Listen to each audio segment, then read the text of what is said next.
Bonjour à tous et bienvenue sur la chaîne cryptorobin.fr. Comme d'habitude, ici Riansu et dans cette nouvelle vidéo, je vais parler avec vous d'Algorand, un protocole qui a été lancé en 2019 par le professeur d'informatique au MIT, Silvio Micali. C'est une blockchain publique que tout le monde peut utiliser sans demander la permission d'une autorité centrale.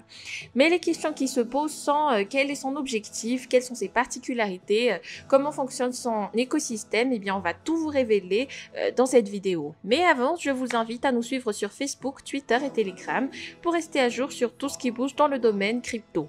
Vous trouverez tous les liens nécessaires dans la description de cette vidéo. On commence tout de suite par définir ce qu'est Algorand. Alors, il faut déjà savoir que la blockchain est certainement la technologie du futur et le monde est à la recherche d'opportunités pour faire évoluer plusieurs industries.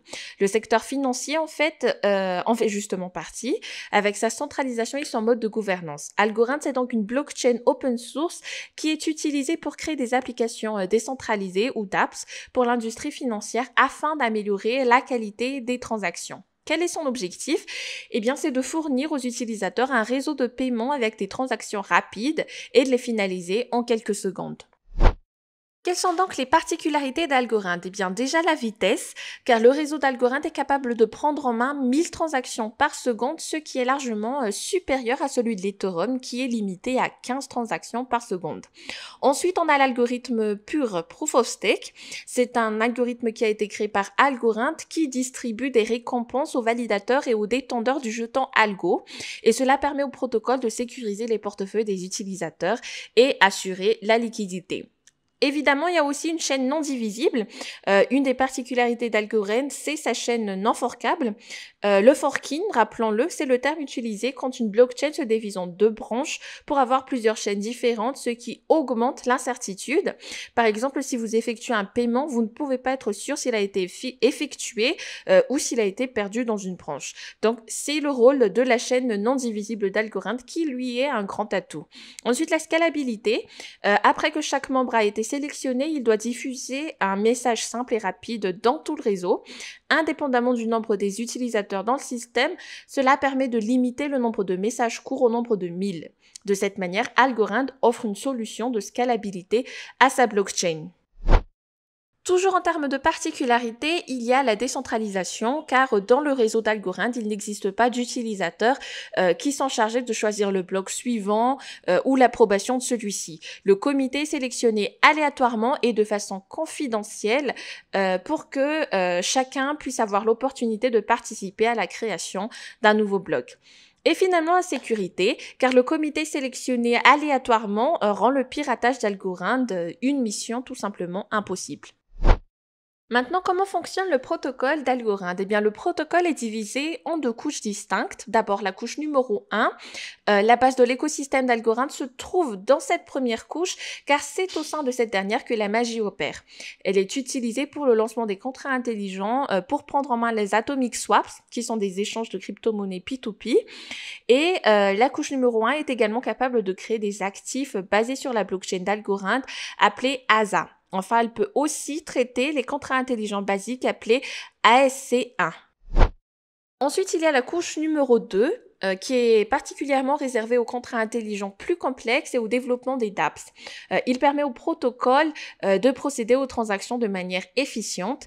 Et puisque les smart contracts les plus compliqués se déroulent off-chain, les opérations les plus simples peuvent se dérouler dans la couche numéro 1 sans aucune interruption.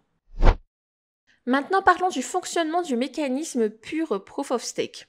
Alors, cette variation de l'algorithme Proof of Stake, appelé PPOS, pur Proof of Stake, se caractérise par un montant de jetons algo minimum pour le stocking. Pour simple rappel, le jalonnement au sein du réseau de l'Ethereum nécessite 32 ETH, tandis que pour Algorand, un seul algo est suffisant. Dans le réseau Proof of Stake, les nœuds validateurs sont sélectionnés aléatoirement afin de confirmer la donnée de transaction dans un bloc. Le PPOS d'Algorand utilise un processus de génération de blocs à deux phases qui consiste à proposer avant de voter. Donc chaque membre du réseau peut prendre part aux deux processus en stockant l'algo et en générant une clé de participation valide. Cela permet de devenir un nœud de participation qui est coordonné par un autre lien du réseau d'Algorand qu'on appelle le nœud de relais. Celui-ci facilite la liaison entre les nœuds de participation, mais ne prend pas part aux propositions et aux votes.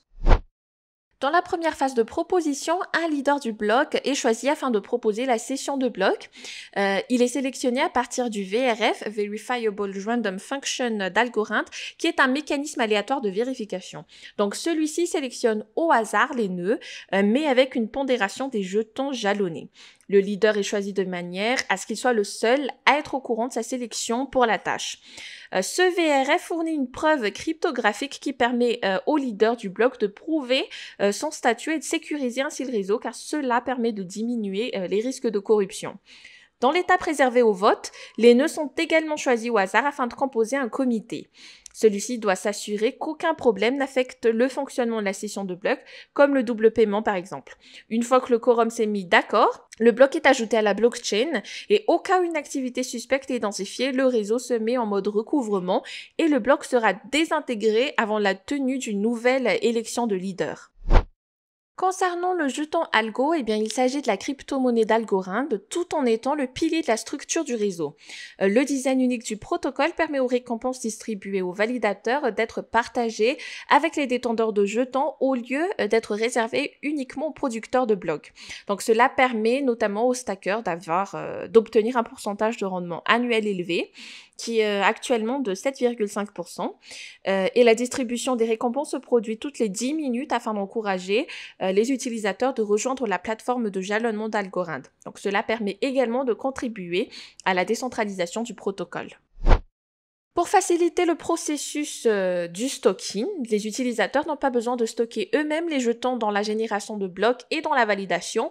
Il suffit de détenir l'algo dans un portefeuille non dépositaire ou une plateforme d'échange pour obtenir les récompenses. Dans ce sens, les stockers peuvent détenir passivement le jeton tout en supportant le réseau. Pour avoir une petite idée des réserves d'algo, il faut savoir qu'il existe actuellement 10 milliards de jetons algo qui seront alloués de la manière suivante. 3 milliards d'algo qui vont être mis en circulation durant les 5 premières années dans une mise aux enchères initiale de 25 millions de jetons. 1,75 milliard d'algo destinés à la distribution en tant que récompense pour les nœuds de participation déjà expliqués précédemment. 2,5 milliards d'algo qui seront partagés aux nœuds de relais. Encore 2,5 milliards d'algo réservés pour l'Algorand Foundation et Algorand Inc. Et finalement 250 millions d'algo qui seront distribués aux utilisateurs. D'ailleurs, parlons un peu de l'Algorand Foundation. Il s'agit d'une organisation à but non lucratif dénommée Algorand Foundation et qui est chargée de superviser le financement ainsi que le développement d'Algorand Inc. et du protocole Algorand.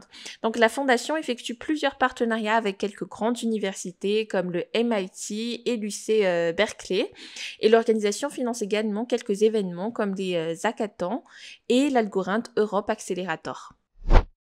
Pour la feuille de route, 2019 a été d'abord marqué par l'ouverture du testnet d'Algorand au public, car après avoir été lancé dans un réseau privé, la mise en route du testnet open source a été effectuée avec la sortie d'une variété de ressources pour les développeurs, comme les kits de développement software Java, JavaScript et Go. Il y a eu aussi le lancement d'Algorand 1.0, après la première vente de jetons qui a permis de récolter plus de 60 millions de dollars. Le lancement plus tard de l'Algorand 2.0 qui est une amélioration majeure, introduisant 3 changements importants que sont l'Algorand standard Asset, les actifs atomiques et les contrats intelligents d'Algorand. Finalement, il y a eu le lancement de l'Algorand version 2.0 qui augmente le temps que les nodes devront upgrader à 140 000 blocs ou environ 7 jours. L'amélioration a aussi réglé quelques problèmes de bugs. Pour le cas de l'équipe maintenant, Silvio Micali, qui est le fondateur du protocole, est un professeur du MIT depuis 1983, avec des axes de recherche sur la cryptographie, la blockchain ou les protocoles sécurisés. Il a co-inventé l'encryption probabiliste, le Zero Knowledge Proof, ainsi que beaucoup de fondations de la cryptographie moderne. Finalement, il y a aussi Steven Kokinos, qui est le PDG d'Algorand et le responsable de la stratégie et de la compagnie. C'est un serial entrepreneur qui a déjà cofondé Fuse, une compagnie qui emploie plus de 700 personnes et fournit des services à plus de 1500 sociétés dans le monde. Avant Fuse, il a déjà cofondé Blade & Logic Inc., un leader du marché du data center automation avec des clients comme Microsoft et Walmart. Les partenaires importants du projet sont Digital Asset Management, Eterna Capital, Foundation Capital, Mainnet Capital et Union Square Venture. Donc en conclusion, même s'il s'agit d'un nouveau venu dans l'univers de la blockchain, Algorand a déjà prouvé que c'est une plateforme importante avec une technologie innovante. Le protocole propose notamment plusieurs fonctionnalités utiles pour les développeurs de dApps. Son réseau est aussi rapide et sécurisé pour permettre d'effectuer une transaction d'une façon plus moderne. Algorand est également un pionnier dans son système de récompense et de mécanisme de consensus qui peut lancer une nouvelle tendance de blockchain. Et c'est tout pour aujourd'hui. Si vous avez aimé notre vidéo, n'oubliez pas d'appuyer sur like, de vous abonner et d'activer la petite cloche pour être notifié lorsque nous publions une nouvelle vidéo. Quant à moi, je vous dis à très bientôt. Ciao!